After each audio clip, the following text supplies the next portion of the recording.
Mass masala action പടമായിട്ടാണ് Balti Sony ലൈവിൽ ഇറങ്ങിയിട്ടുള്ളത്. ഷൈൻ നിഗം, ചാന്ദ്രു ഭാഗ്യരാജ് എന്നിവരാണ് പ്രധാന വേഷത്തിൽ എത്തിയിട്ടുള്ളത്. ഈ സിനിമ എനിക്ക് പറയുന്നത് നമ്മൾ ഇതുവരെ കാണാത്ത പുതുമയുള്ള സിനിമയൊന്നുമല്ല, പക്ഷെ നല്ല എൻഗേജിങ് ആയിട്ട് സിനിമ എടുത്തിട്ടുണ്ട്.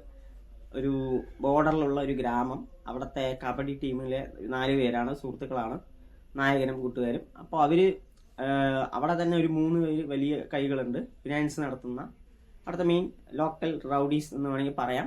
അവർ വിചാരിക്കുന്ന പോലെയാണ് അവിടെ കാര്യങ്ങൾ നടക്കുന്നത്. അങ്ങനെ ഇവർ തമ്മിൽ എങ്ങനെ കോണ്ടാക്റ്റിലാകുന്നു, പിന്നെയുള്ള തുടർ പ്രശ്നങ്ങളുമായിട്ടാണ് സിനിമ പോകുന്നത്.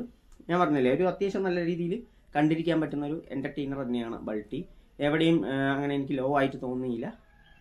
അതിൻ്റെ ബാക്ക്ഗ്രൗണ്ട് സ്കോർ സായ് അഭയശങ്കർ ആയിരുന്നു. പുള്ളിയുടെ നല്ല പാട്ടുകളുണ്ട്, നല്ല ബാക്ക്ഗ്രൗണ്ട് സ്കോറുമാണ്. പക്ഷെ ഇടയ്ക്ക് വന്നു പോകുന്ന ഈ ബളുബള് എന്നുള്ളൊരു ബൾട്ടി എന്ന് പറഞ്ഞ ഒരു സ്കോറിംഗ് ഉണ്ട്. അത് മാത്രം ഒഴിവാക്കിയിരുന്നെങ്കിൽ കുറച്ചുകൂടെ നന്നായിരുന്നു.